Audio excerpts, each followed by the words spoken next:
I've got a lot to talk about today. Oh gosh, where to start?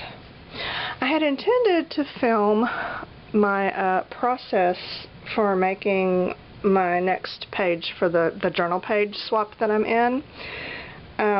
But as it turned out, it's really not anything to look at. The theme was paper dolls, which is great, and I already did the paper dolls video. You know, I made up a bunch of dolls. Of course, I didn't use any of them on this journal page because they weren't exactly what I needed. I had to make all new ones. But I've already shown that, so no need to show that. And then the page ended up being just a printout. This is a background that I printed out, and then I've arranged my dolls. I even printed out some furniture. I haven't glued it all down, so it's all kind of moving. But that's going to be basically the page, and I'll put some other stuff on it. I'll put a saying of some kind, and I really need a painting right there, don't I? I'll stick something there. But it's just cutting and gluing, so there wasn't anything to show. I'll show you when it gets all finished, because my dolls are not done. They need to be all dressed out and accessorized and everything arranged, but I think it's going to be, it'll be a cute journal page, something different. So, I really have no need to film that, but I have to film something because I got my new tripod today. I'm so excited. I've uploaded, I think, 100 YouTube videos using the most awful redneck rigged setup you can imagine. And I thought, okay, after 100 videos, I can treat myself to a new tripod. What I really want is a new camera, but that's not in the budget, so I'm happy with the tripod. And if you want to know what I got, I'll show you. I got it off Amazon. It's a Dolica, I don't know, 62-inch tripod. There's the number. You can look that up on Amazon to get all the details. AX620B100. And the reason I chose this was because my criteria was to find one that was had a reversible center column so I can film upside down, but it had to be under 50 bucks. That was a challenge. I don't need a heavy tripod because I don't have a heavy camera and I don't film outside in the wind or anything, so lightweight is fine, and this one is lightweight. It's aluminum. If you've got a big heavy, you know, DSLR camera with a gigantic lens on it, this is not what you need. You know, if you turn your camera, this thing could fall over. But for me, this is perfect. Just a lightweight, basic, simple, inexpensive camera. It was $39.99. The center column, I don't know if you can see in this picture, but you can pull it out and then turn it upside down so that my camera is mounted right here and it's pointing down at my table. And that's how I'm filming, which is just so awesome because that's how it should be, instead of what I was doing, which was ridiculous. I'll have to put pictures at the end of the video so you can see. And it also came with this nice little carry bag, little tote bag thing. So for 40 bucks, I think it's fine. You know, it's working for me so far. The whole 10 minutes I've used it. I will say it took me 20 minutes and 2 YouTube videos to figure out how to reverse the stinking center column because it wasn't in the instructions. You know, it said in the description on Amazon, reversible center column, which is why I bought it. I get it. The instructions don't even mention it. The website doesn't even mention it. I had to watch 2 videos to finally figure it out. And there's just a thing you have to unscrew that when you look at it, it doesn't look like it unscrews, but it does. So that's what the holdup was. So, you know, with a new tripod, I can't not film something today, so I had to make something up.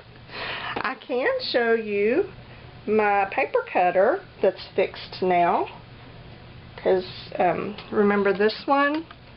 And I showed you how the blade got hung up on the wire and it frayed it, and so I couldn't use it because it wouldn't slide against the wire.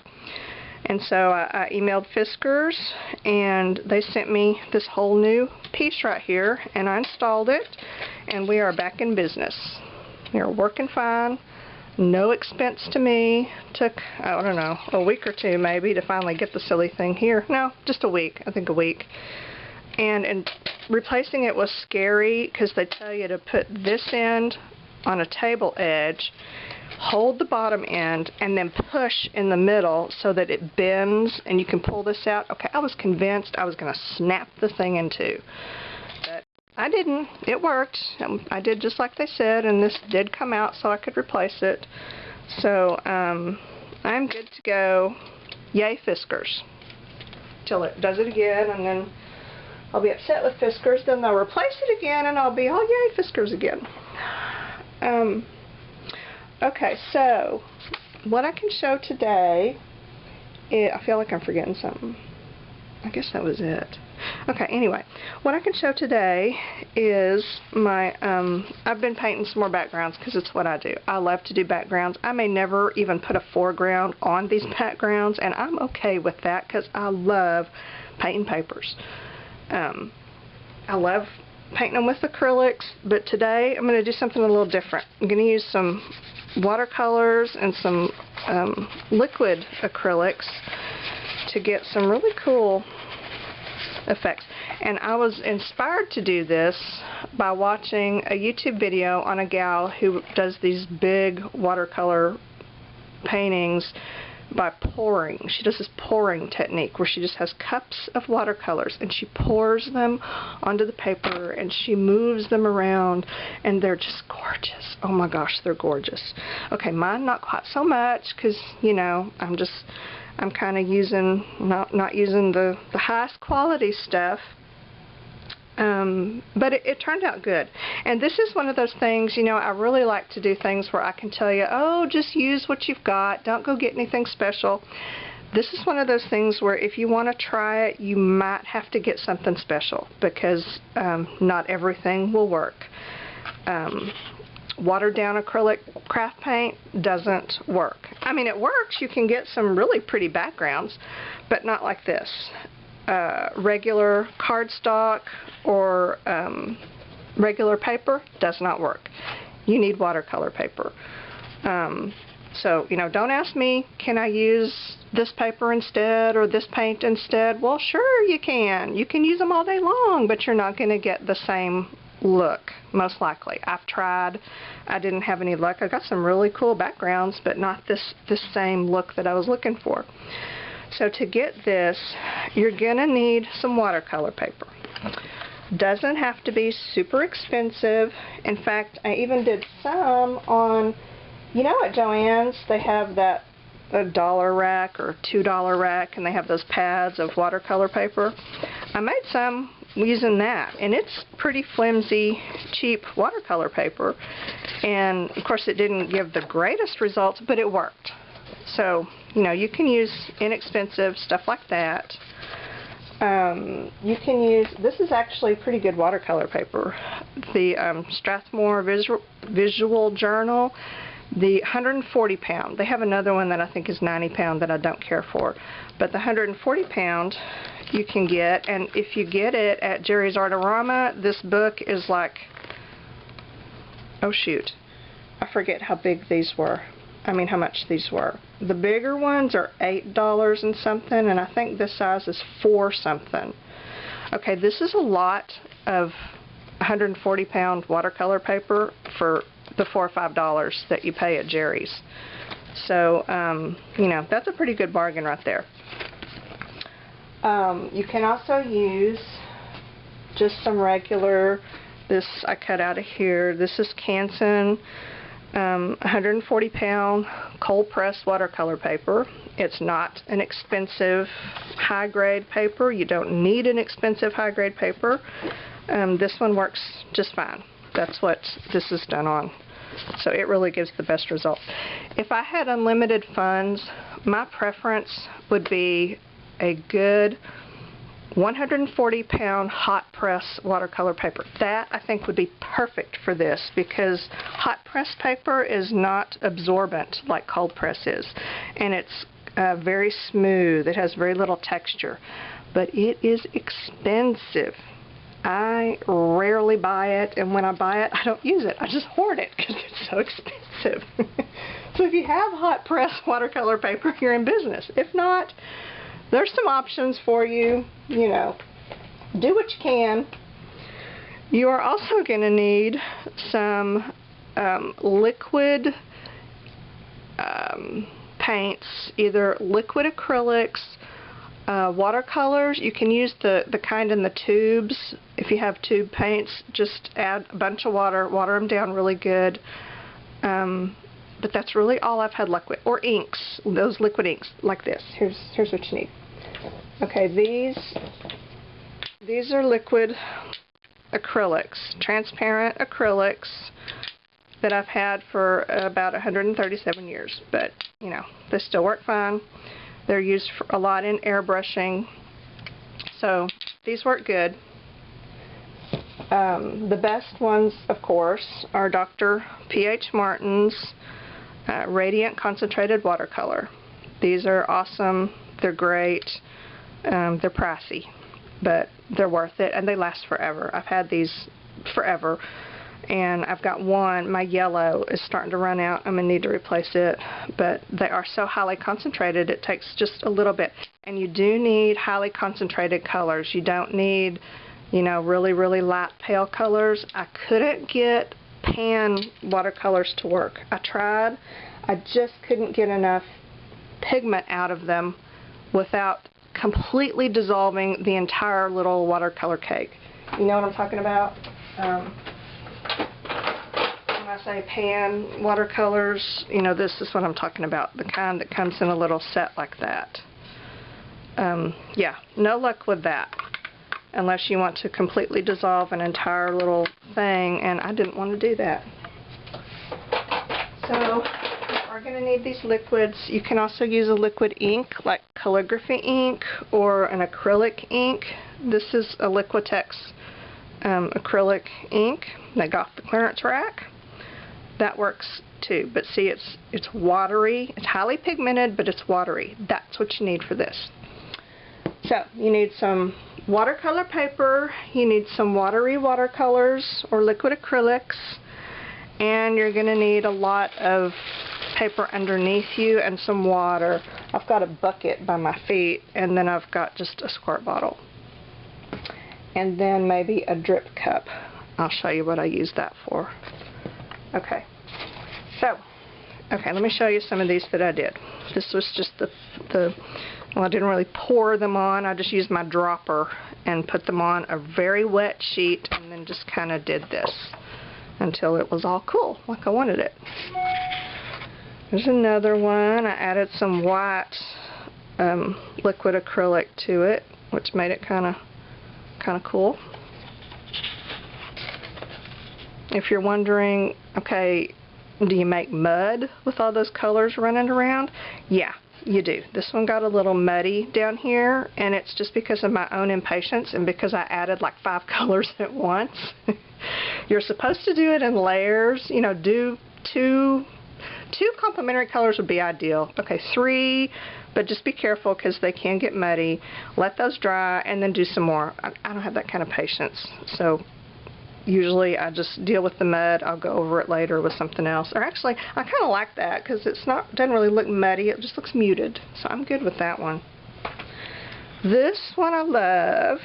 This one got really muddy in the middle, and then I sprayed some water on it to help the mud kind of slide off, and it turned out good. I'll have to show you what I mean. I don't know if you can understand what I'm talking about, but it'll make sense once we get going. This one I did just blue and yellow, and I can add some more colors to it. I'll set it over here because it's not done. This one was just turned out way muddy, or actually this might have been a blot paper. You might also need like a stack of scrap paper, or like these are ones that were failed experiments I just didn't like, to use them as blot paper to blot up some of the excess paints and inks. That might have been what this was, and then I think I dropped some alcohol on it just to make it interesting. Yeah, I'm pretty sure that's what I did with both of those. I'm sorry, I have to get used to this new camera angle. I'm used to having to do this, but it's like right overhead now. This is so awesome. Awesome, awesome, awesome. Okay, these are some of my favorites, actually, and they were the blot paper. This is scrap paper that I just used to blot up excess ink, and the excess ink was on these patterns. Cool, huh? These you can use, these are dress patterns. You can use either tissue paper or dress patterns, and I just did sort of like a tie-dye thing on them just for fun. But they get really wet and really inky, and while they're wet and inky, I took some scrap paper and just kind of did this to blot up the excess, and just ended up with all kinds of coolness. Look at that. Oh, that's just gorgeous. You just can't make that. That's just one of those happy accidents that only happens that way. I love that. It reminds me of that plastic wrap thing that we used to do with paint. So there's that, and here's another tie-dye type thing. Not really tie-dyed, but you know, kind of looks that way. And then this one. This one was one that I had painted before, and then I didn't like it, so I redid it. So it's kind of been run through the mill, but it is actually very cool. Lots of color and depth and texture. And I don't worry about this. It's tissue paper. It's gonna tear, you know. I mean, that's just, it is what it is. So if you try this with the dress pattern or with tissue paper, you're just going to have to get over that tearing thing. And, you know, learn to embrace the imperfections, because you will have them. Okay, oh, what should we do first? Let's do just the basic pour thing. Okay, this is sheets that I've cut from this Canson watercolor pad. I'm going to take one of these, and first thing you're going to do is wet it really, really good. In fact, what I've been doing is just dipping it in this bucket of water at my feet, because it needs to be wet. And of course my hands are dirty. Smooth it out. You don't want the water to be pooling on the paper, but you do want the whole sheet to glisten. And then once it's all glisteny, then you can start putting on your paints. And what I'll do, you know, in case you have limited paints, or if you want to buy some to try, you just get 3 colors. Just get you some kind of red shade, some kind of yellow shade, some kind of blue shade. Can't go wrong with those, right? They can blend together to make all kinds of prettiness. So if you're just, you know, wanting to try it out to see, but don't want to spend a whole lot, just get you a red, a yellow, and a blue. And then later you can expand. Then you just pour it on, drop it on, squeeze it on, you know, whatever. Be careful about touching the tip to your paper if you have a dropper, because sometimes it will leave lines, which can look kind of cool if that's what you want, but if it's not what you want, it's irritating. Blue, I always put too much blue, so I'm going to go light on the blue. Okay, once you get them on, add some more water to get them moving, and oops, and then just start kind of letting them do their thing. Now here's where that drip cup comes in handy. I just kind of use this to catch the runoff here and there. And you can at any point stop. You can stop right here and call it done, but I tend to just keep going. I tend to overdo, and that's okay. These along the bottom like that, when it starts running across the bottom, I'll dab that off.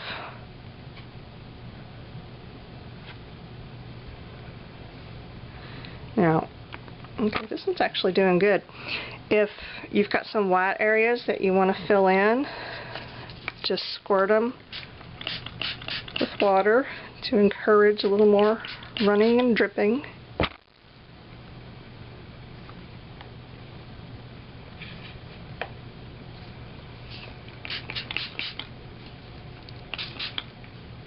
And there you go.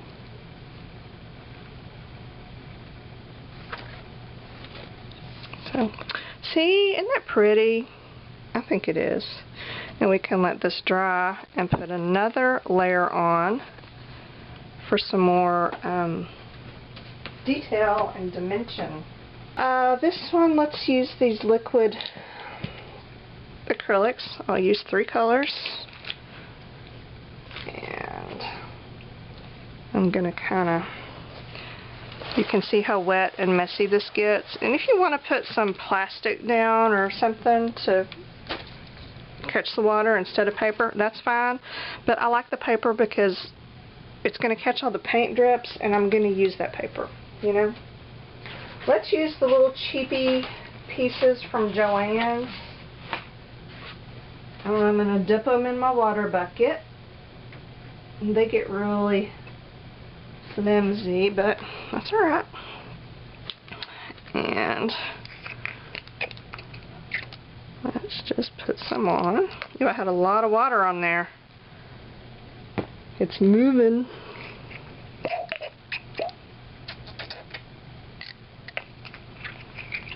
Oh, let's just go with that. Let's stop there and see what happens. Need a little more water here. See, these don't move quite as freely as the watercolors do because they're thicker, but they'll work.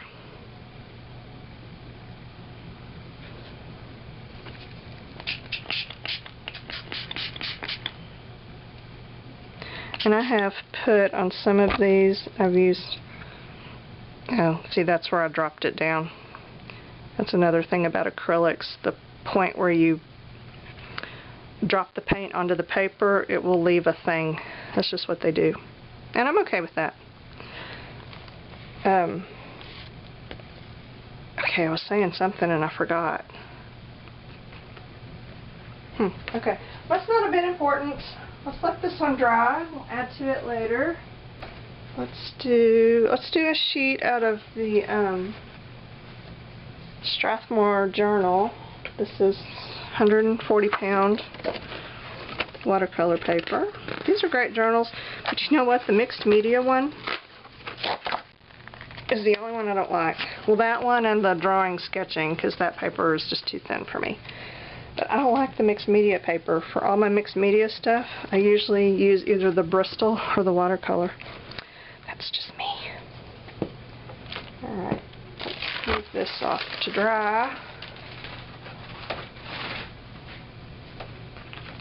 And I'm going to dip this in my bucket. You can squirt water on, you can brush it on, whatever. I've got the bucket, so I'm dipping. And let's use some blue this time. Oh, let's use a lot of blue, Shannon. Alright. I squoze a little too hard. and it all came running out. Alright. Well, since I've got all that blue on there, let's just add some red to go with it.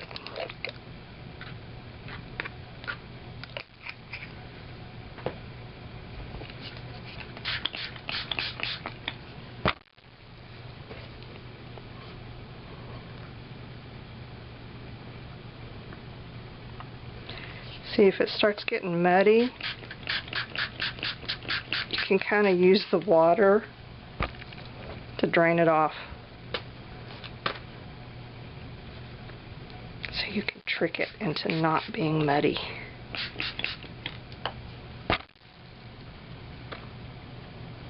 Okay, that is pretty.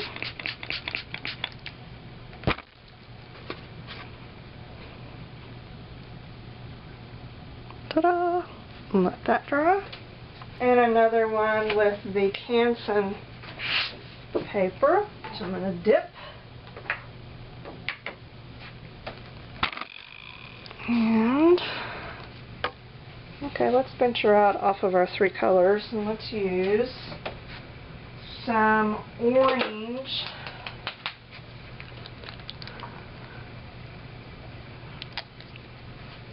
and some scarlet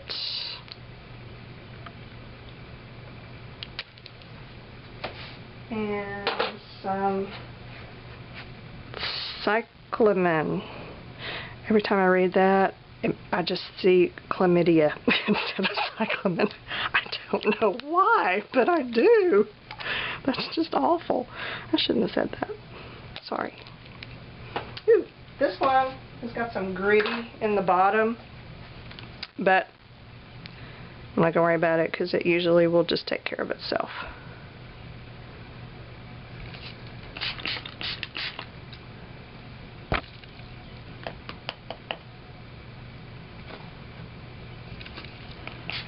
Sometimes, see those gritty places? They will either melt while they're drying, or after it's dry, I can pick them off.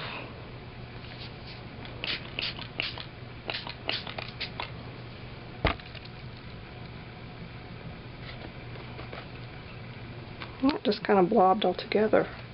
You wouldn't know I used 3 colors. I probably need to let it dry before I do anything else, but I'm impatient, so I'm going to add some wild rose, which is also gritty. See, I've had these for so long, they're settling. I just want a light squirt.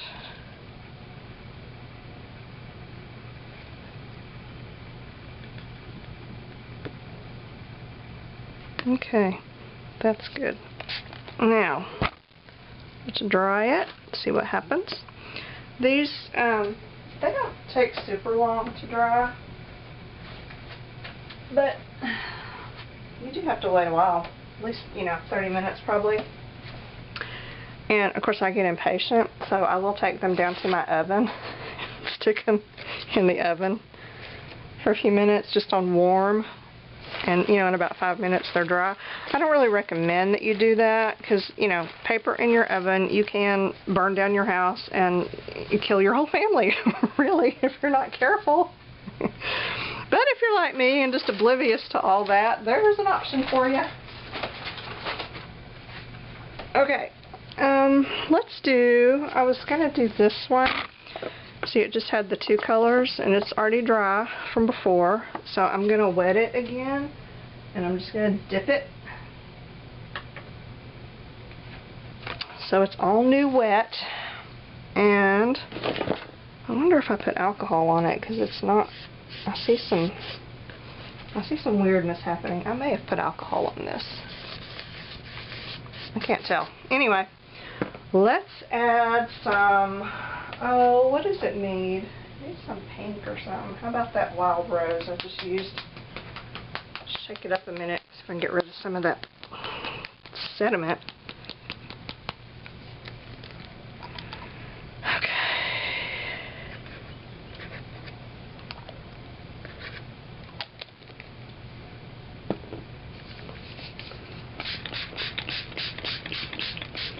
Oh yeah, I forget this is the cheap paper, so it's going to have some weirdness.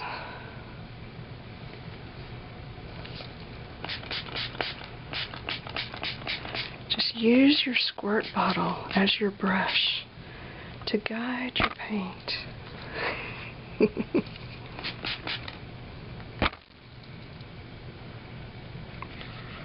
Ooh, that's kind of pretty. I like that. I like that cheap Joanne paper technique. Okay, yeah, let's let that dry. Okay, let's do the dress pattern. I had a piece set aside to use for it. Okay, here it is. Got it. And I usually start off with kind of a big piece because I know I'm going to end up tearing it here and there, and I want to have enough of it not torn to be able to use. So I just fold it till it's, you know, postcard size, whatever. Okay, dip it in the water, or squirt it, or brush it, or whatever. You just want to make sure that it's wet all the way through. So I unfolded it a little and re-dipped it. And I do like a lot of texture. Now the more you do this scrunching thing, the more the chances are that it's going to tear, because that's where the paint will bunch up in those little squinched up areas, and then it'll stick and you won't be able to unfold it when it's dry. Okay, well, we're going to have pink, I see that. Let's see what else. Let's just use those 3 colors and see what we can get. We'll use a, that's not it, red. And just put it on however you want. And I did do some of them where I rolled it up, twisted it, spiraled it, you know, just like a tie-dyed t-shirt. And that's how I did this one, which, you know, had a really cool effect, but it was a beast to get it unfolded after it dried, because it was all kind of stuck together.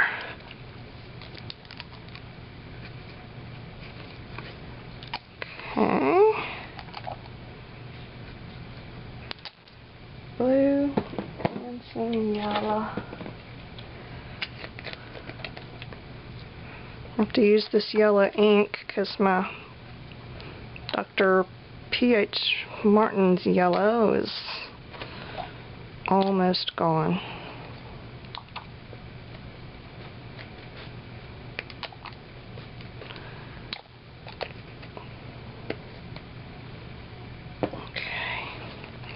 Now it's all wet and painty, and I just kind of smush it.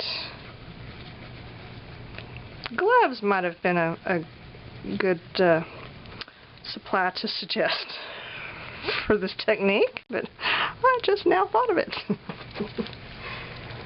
Now what you can do, because this is like really wet and you don't really need all that water in it now, so you can blot it up, and you can put you some either watercolor paper or scrap paper, any kind of paper down, and just kind of, it's almost like mono printing to get this texture.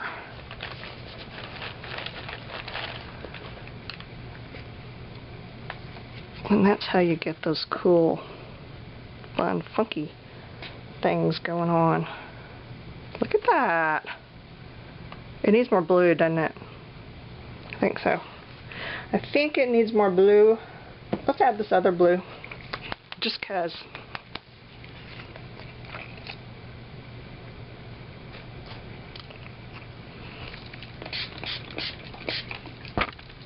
We want it to spread.